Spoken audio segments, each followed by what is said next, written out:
Welcome back to the Airborne Podcast. I'm your host, Ajit. It's kind of different tonight.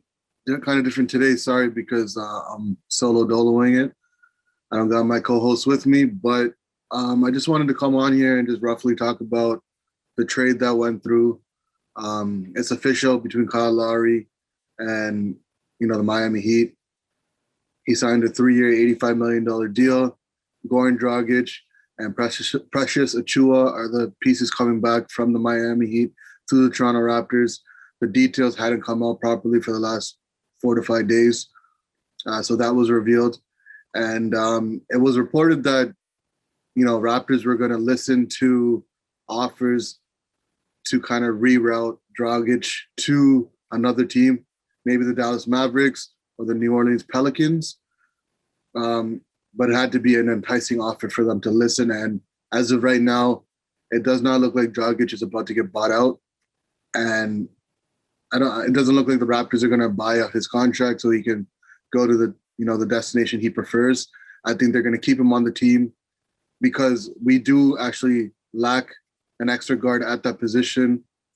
As you guys know, Jalen Harris has been suspended for the year based on violating some anti-drug policy.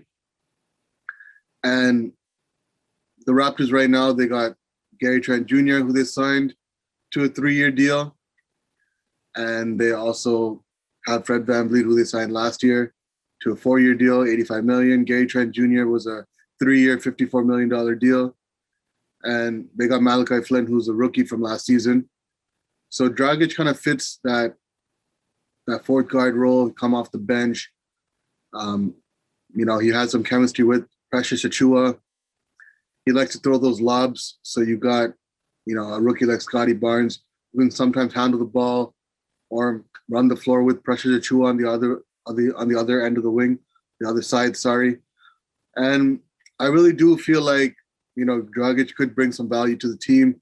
There's still the option of maybe at the deadline, if he brings up the value, maybe teams get desperate like they did this past offseason with Kyle Lowry, but didn't pull the trigger because they cared too much about the young pieces. And maybe they won't make the same mistake because, veteran guards, as you know, are very valuable in this league, especially during playoff time. And a lot of teams like the Lakers, the Miami Heat, Philadelphia 76ers, they realized that once the season came to an end and they had an early playoff exit this past postseason. And honestly, Dragic, people say he's washed and everything, and they say he's old, but he's the same age as Kyle Lowry. He's 35 years old and definitely a lot taller. Well, not a lot taller, but a few inches taller. He's a pretty big guard. Definitely knows how to finish with both hands. And he definitely shoot the three. I think he shot 38% from the three-point line last season. And he has finals experience, and that can rub off on the team.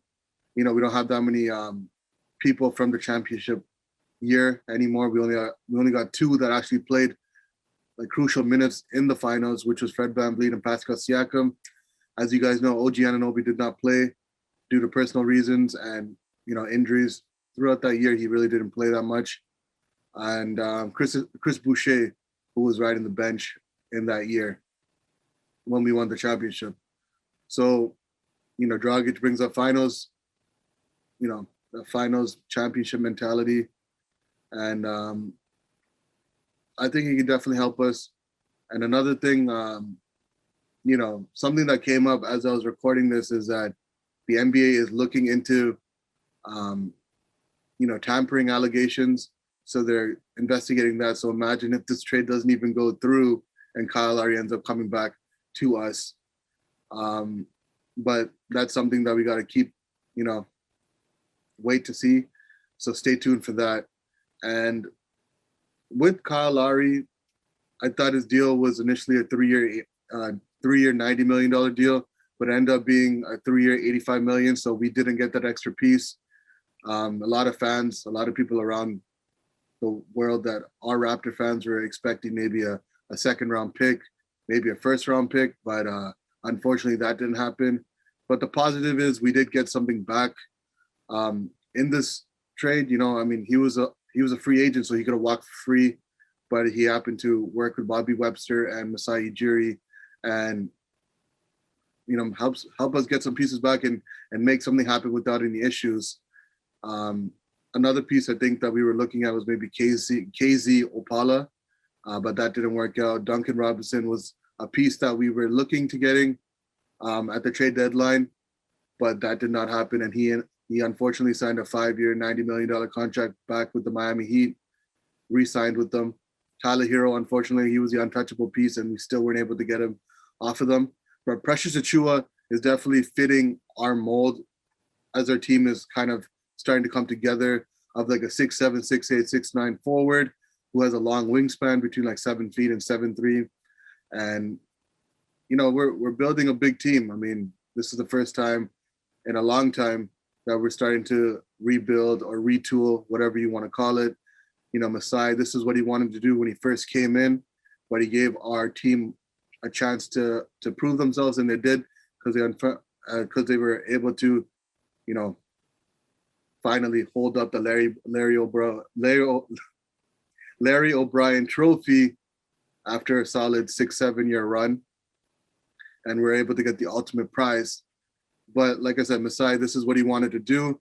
He finally gets his opportunity to, you know, really play with the roster, go young. And I think getting the 4th pick and moving up in the draft really helped sway the direction of our franchise, which is why Kyle Lowry really didn't have any conversations about coming back in the offseason.